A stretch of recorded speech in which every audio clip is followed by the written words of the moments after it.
Radio Publique Africaine.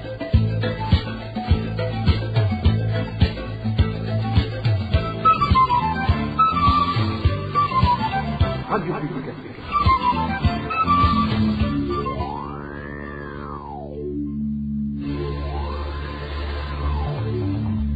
C'est le moment de suivre le journal parlé en français. À la présentation, Inès Gakiza. Merci d'avoir choisi la RPA. Bonsoir ou bonjour à toutes et à tous et bienvenue à cette édition dont voici le sommaire.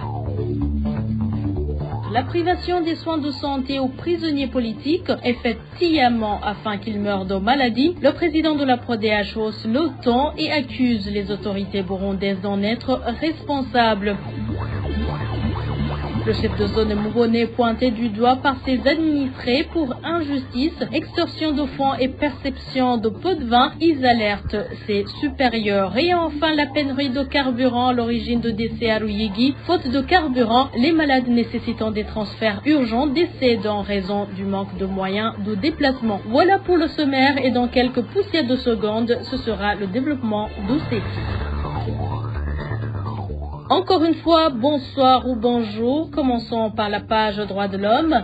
La révélation de l'opération s'affiche planifiée par le parti CNDD-FDD pour éliminer ses opposants et la dénonciation des entraînements paramilitaires des Imbonerakure à Kiliba-Ondes en République démocratique du Congo figure parmi les mobiles de la tentative d'assassinat contre Pierre Claver Mbonimpa, le président de l'association pour la protection des droits humains et des personnes détenues à PRODH. Pierre Claver Mbonimpa l'a réaffirmé lors de l'émission Ijambonigwawe de ce lundi 3 août, 11 ans jour pour jour après avoir survécu à cet attentat. Le président de la PRODH révèle aussi quelques noms des planificateurs de son assassinat. Hari ku mugoroba wo ku munsi wa mbere tariki 3 z'ukwezi k'umunani jewe nari nashe mvuye ku biro nyene vy'ishirahamwe ya PRODH.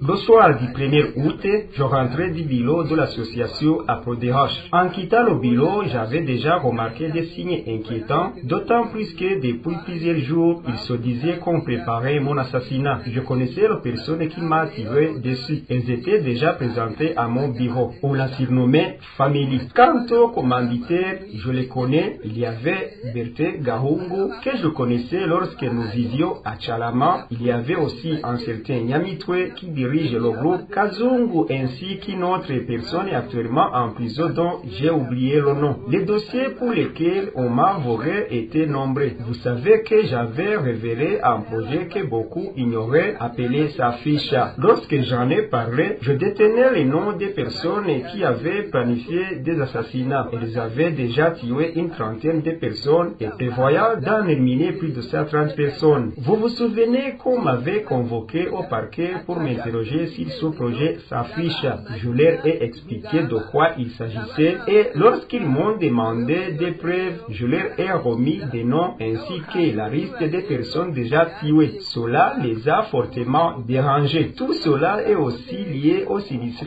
projet de Kiliba-Ondes dont j'avais découvert l'existence. Je rappelais également que nous avions découvert dans la partie basée de Kinama des milliers d'armes AF. Nous nous étions demandé à quoi elles servaient. Après enquête, j'ai appris qu'il s'agissait d'armes vraiment achetées, ensuite acheminées à Kiliba-Ondes pour entraîner les Imbonerakure. C'est pour toutes ces révélations qu'on m'a volé. Je ne vois pas d'autre raison. Quant à celui qui m'a tiré dessus, il a lui aussi été tué. Le conducteur de la moto qui le transportait s'était enfui en République démocratique du Congo, mais ils lui ont retrouvés et l'ont également assassiné. Les véritables commanditaires sont connus. Nous les connaissons déjà et rien n'empêche qu'ils soient traduits en justice. Pour ma part, je ne leur réclamé aucune réparation morale car je leur ai déjà accordé mon pardon. Twari tubazi nta kibuza yuko abo bantu boshengeza imbere y'ubutungane mugabo ku ruhande rw'iwanje ni ukuri nta n'indishyi y'akababaro basaba jewe namaze kubagira ikigongwe Le défenseur des droits humains fustige également l'attitude des autorités burundaises qu'il qualifie d'inhumaine. Il les accuse de priver délibérément les prisonniers politiques d'accès aux soins médicaux afin de les laisser mourir en détention. Pierre Claver Mbonimpa lance enfin un avertissement aux responsables administratifs et carcéraux qui cautionnent ou appliquent ces méthodes. Il rappelle que le traitement qu'ils infligent aujourd'hui aux détenus pourrait un jour leur être appliqué s'ils venaient à leur tour à être incarcérés. Encore une fois, Pierre Claver Mbonimpa, le président de la PRODH.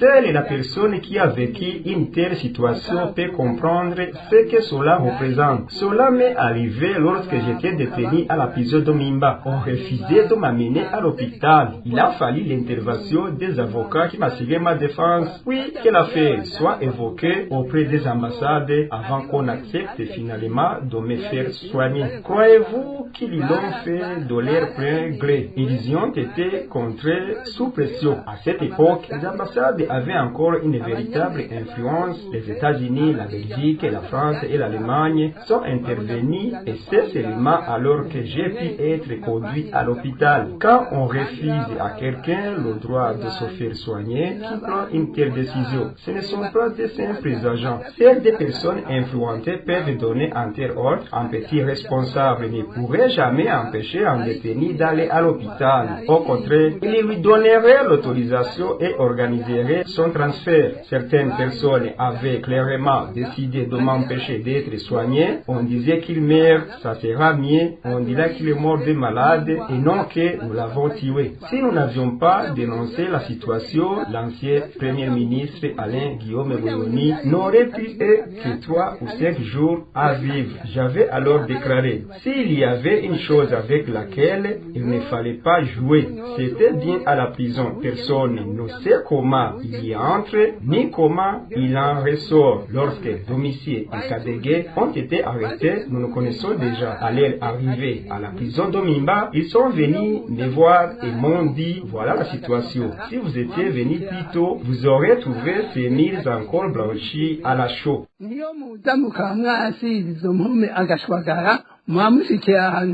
RPA.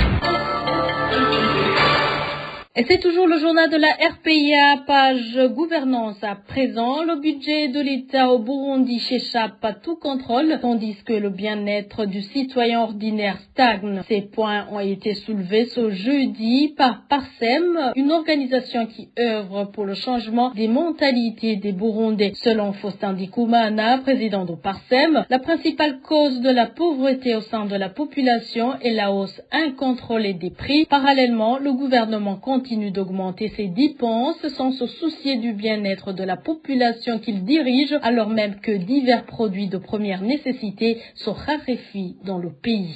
Suivez Faustin Ndikumana. Donc, depuis sa création, Parsem se prête avec attention à l'analyse des exercices budgétaires annuellement. C'est une pratique, un engagement qui lui offre une opportunité pour comprendre les enjeux des politiques publiques, leurs tenants et les aboutissants, d'une part, et d'autre part, se rendre compte des choix et priorités gouvernementales, sans oublier les principes de gouvernance budgétaire qui doivent sous-tendre l'exécution budgétaire pour rendre efficace. Cette efficacité doit être perçue doit être perçue à travers sa capacité, c'est-à-dire la capacité du budget d'améliorer le sort du citoyen lambda, à travers la construction, par exemple, des infrastructures de qualité, l'accessibilité aux services sociaux de base.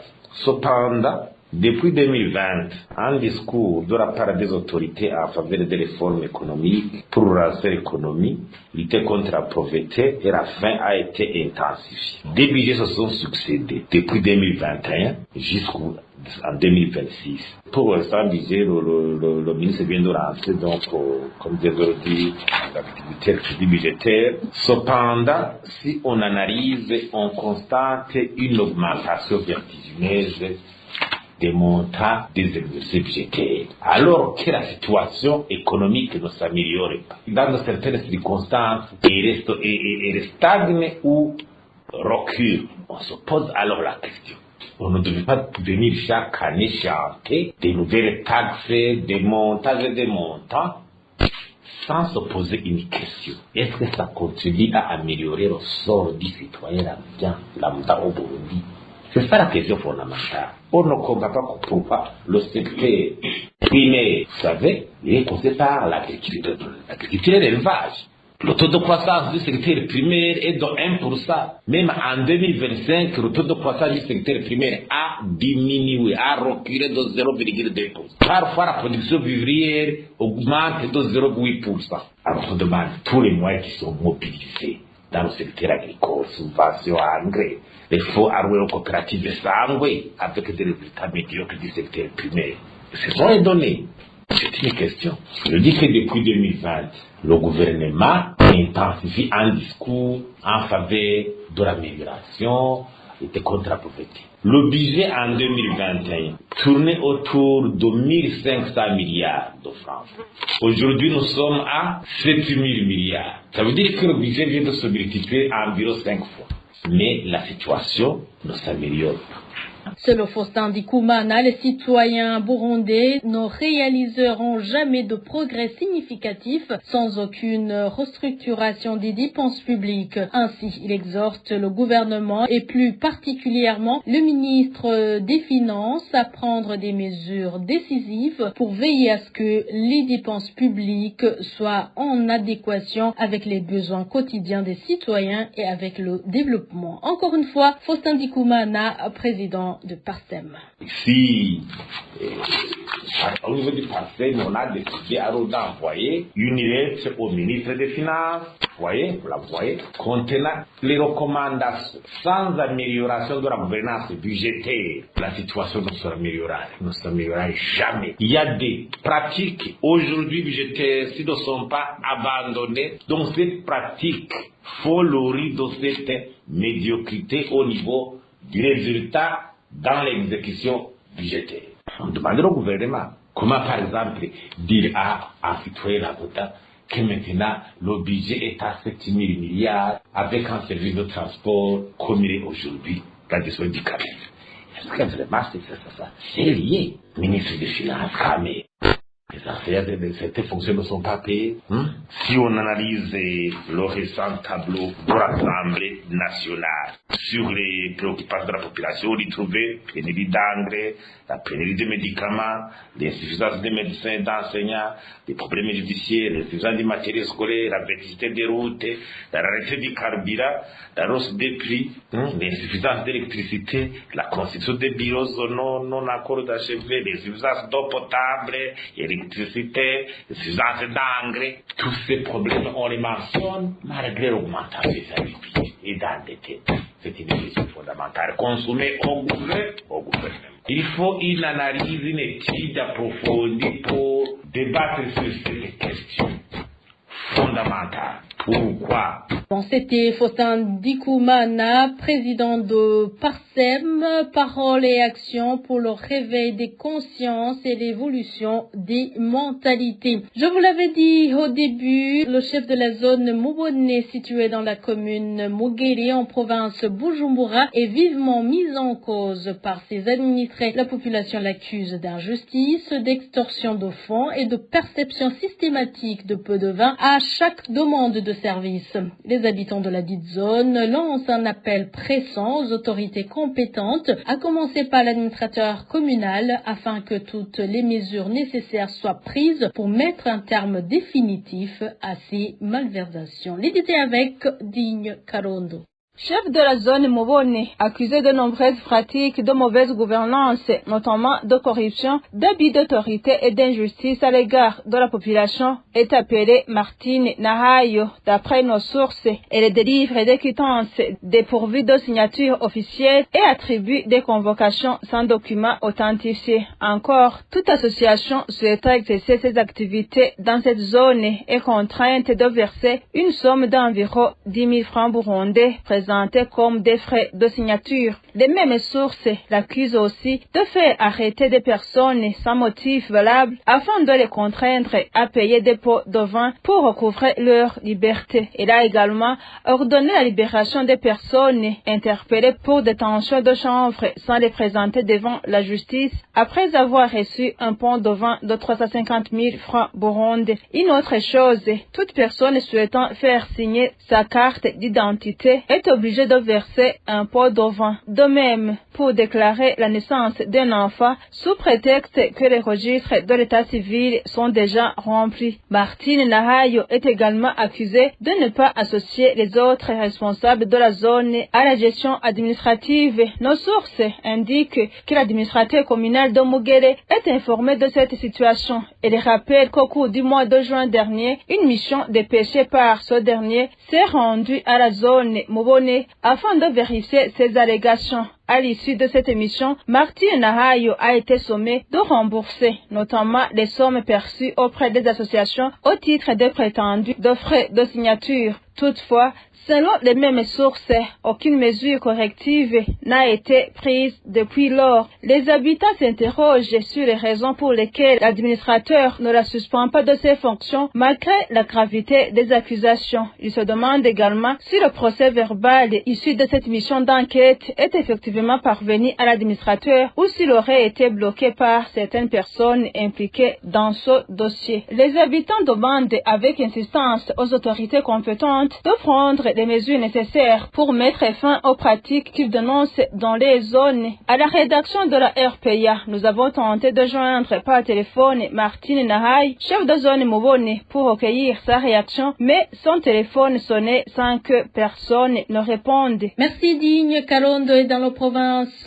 Butanyerera. Les agriculteurs hésitent à se lancer dans l'agriculture irriguée. Ils expliquent que l'arrosage de leurs champs leur coûte trop cher pour pouvoir cultiver pendant la saison sèche. Ils demandent la mise à disposition de petites motopompes qu'ils pourraient acheter à crédit et rembourser petit à petit. Le point, c'est avec Emmanuel Ndaishimiye. Dans les marais d'Onyaki, Jima, Viegwa et d'autres zones proches de la ville d'Ongozi, les agriculteurs cultivent pendant la saison sèche des haricots, des pommes de terre, du maïs ainsi que des légumes. Pour irriguer leurs champs, ils utilisent des seaux et des bidons coupés en deux. Ils expliquent que cette méthode est extrêmement pénible. Pour arroser leur culture, ils sont souvent obligés de payer des enfants ou des jeunes hommes afin de puiser l'eau dans les fossés et de la transporter jusqu'au bord des marais. Dans la commune de Kirundo, en revanche, les agriculteurs qui cultivent autrefois les terres situées le long des lacs et des rivières semblent avoir abandonné cette activité. Si les collines de Rambo et de Kanyinya seulement environ 10% des superficies prévues ont été mises en culture, tandis que le reste des terres des mers est inexploité. Si la colline de Bugera, à peine 1% des terres ont été cultivées selon des sources de la Direction provinciale de l'environnement, de l'agriculture et de l'élevage. Ces informations proviennent d'une mission effectuée au début de ce mois sur ces collines où le projet Pataleb a aménagé des infrastructures destinées à l'irrigation des cultures, en particulier sur les hauteurs. Nos sources indiquent que 124 hectares devaient être exploités en agriculture irriguée dans la commune d'Okirundo. Cependant, seuls 11% de cette superficie ont effectivement été cultivés. Les agriculteurs qui ont réussi à irriguer leurs champs obtiennent néanmoins de bonnes récoltes. Au marché central d'Ongozi, par exemple, le kilogramme de petits pois verts qui se vendait à plus de 20 000 francs burundais pendant la saison sèche coûte aujourd'hui entre 10 000 et 15 000 francs grâce à l'augmentation de la production. Les agriculteurs demandent de leur fournir des petites motopompes qu'ils pourraient rembourser progressivement afin de développer la culture maraîchère et d'autres cultures pendant la saison sèche. De son côté, la Direction provinciale de l'environnement, de l'agriculture et de l'élevage dans la province de Butanyerera n'a pas souhaité s'exprimer sur les difficultés que connaît l'agriculture irriguée, en particulièrement dans la commune de Kirundo, autrefois réputée pour sa production d'oignons, de tomates et d'aubergines qui approvisionnaient la plupart des provinces du nord du pays.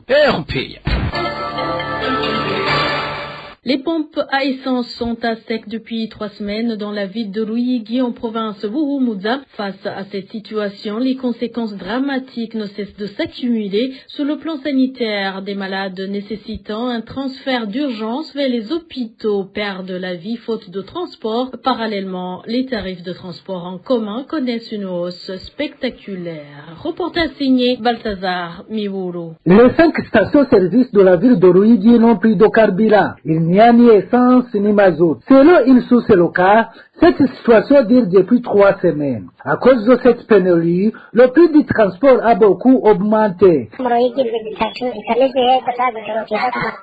Cela fait 3 semaines qu'aucune station-service de Ruyigi n'a reçu de carburant. Avant cette pénurie, un voyage entre Ruyigi et Gitega coûtait 15 000 francs Burundais. Aujourd'hui, il faut payer 20 000 francs Burundais ou même davantage. Les personnes qui ont des malades à transférer vers d'autres provinces rencontrent de grandes difficultés. Faute de moyens de transport, certains malades meurent à leur domicile avant d'arriver à l'hôpital. Le manque de carburant provoque aussi une hausse des prix des produits alimentaires. Des malades meurent à la maison parce que leurs familles n'ont pas d'argent nécessaire pour acheter le carburant qui permettent de les transporter vers les hôpitaux où ils ont été orientés. Beaucoup de familles ont peu de moyens. Elles attendent chaque jour l'arrivée du carburant. Pendant cette attente, l'état du malade s'aggrave et certains finissent par mourir avant d'être pris en charge. À cause de cette pénurie de carburant, les prix des produits alimentaires est aussi fortement augmenté. Les habitants de la province de Vuhumuza demandent au gouvernement d'agir rapidement pour mettre fin à cette pénurie de carburant qui dure depuis plusieurs semaines. Et de Ruyigi, rendons-nous à Rugombo où les habitants de la zone Rugombo craignent pour leur santé. Ils viennent de passer plus d'une semaine sans eau potable, d'où ils demandent à la régie des eaux de trouver solution à cette pénurie, surtout que faute d'argent, ils utilisent le sale des marais et rivières. Plus de détails ici avec Denis Claire. Il a de quoi on va. Les 5 stations-service de la ville de Ruyigi n'ont plus de carburant. Il n'y a ni essence ni mazout. Selon une source locale, cette situation dure depuis 3 semaines. À cause de cette pénurie, le prix du transport a beaucoup augmenté. Cela fait 3 semaines qu'aucune station-service de Ruyigi n'a reçu de carburant. Avant cette pénurie, un voyage entre Ruyigi et Gitega coûtait 15 000 francs Burundais. Aujourd'hui, il faut payer 20 000 francs Burundais ou même davantage. Les personnes qui ont des malades à transférer vers d'autres provinces rencontrent de grandes difficultés. Faute de moyens de transport, certains malades meurent à leur domicile avant d'arriver à l'hôpital. Le manque de carburant provoque aussi une hausse des prix des produits alimentaires. Des malades meurent à la maison parce que leurs familles n'ont pas d'argent nécessaire pour acheter le carburant qui permettent de les transporter vers les hôpitaux où ils ont été orientés. Beaucoup de familles ont peu de moyens. Elles attendent chaque jour l'arrivée du carburant. Pendant cette attente, l'état du malade s'aggrave et certains finissent par mourir avant d'être pris en charge. À cause de cette pénurie de carburant, les prix des produits alimentaires est aussi fortement augmenté. Les habitants de la province de Vuhumuza demandent au gouvernement d'agir rapidement pour mettre fin à cette pénurie de carburant qui dure depuis plusieurs semaines. Merci Dani Claire. Hilatkoumbe parlant toujours de pénurie d'eau. Les réfugiés du camp de Nakivale en Ouganda, dont des Burundais, peinent à trouver l'eau potable et l'eau destinée aux usages domestiques pendant cette saison sèche. Les points d'approvisionnement en eau potable sont très peu nombreux que certains réfugiés doivent parcourir plus de 5 kilomètres pour aller chercher de l'eau. Les détails avec Rémi Ndelagakura. Dans son camp de réfugiés de Nakivale, plusieurs puits avaient été creusés en fait d'aider les réfugiés à s'approvisionner en eau pour les besoins domestiques en raison de la pénurie d'eau qui frappe le camp. Cependant, en cette saison sèche, les réfugiés indiquent que la situation est devenue très difficile car de nombreux puits dont ils dépendaient se sont asséchés comme l'indique notre source. C'est l'organisation Samidi qui avait creusé ces puits. Mais cela, c'est près de 2 mois qui sont complètement à sec. Les puits creusés par Samidi ne contiennent plus du tout d'eau. Cette eau servait à 2 usages. Les habitants y puisaient de l'eau et les éleveurs y abreuvaient leur bétail. Même si cette eau n'était pas potable, elle rendait de grands services. Certains l'utilisaient pour cuisiner et pour faire la vaisselle.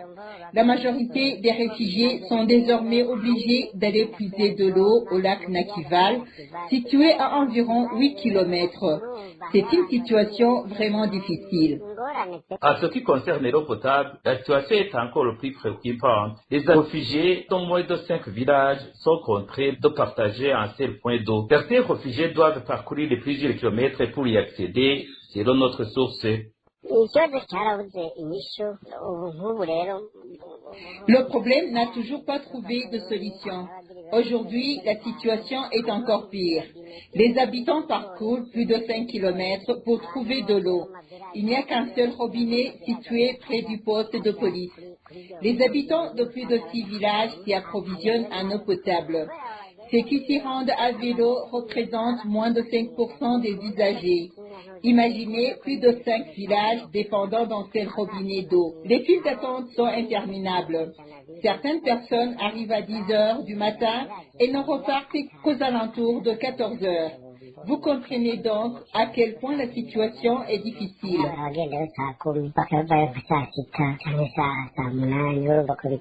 Ces réfugiés, dont au Burundi vivant dans ce cadre Nakivalé, lancent un appel aux autorités et aux organisations humanitaires afin que des solutions durables soient trouvées à cette grave pénurie d'eau, dont les conséquences sur leur santé deviennent de plus en plus alarmantes.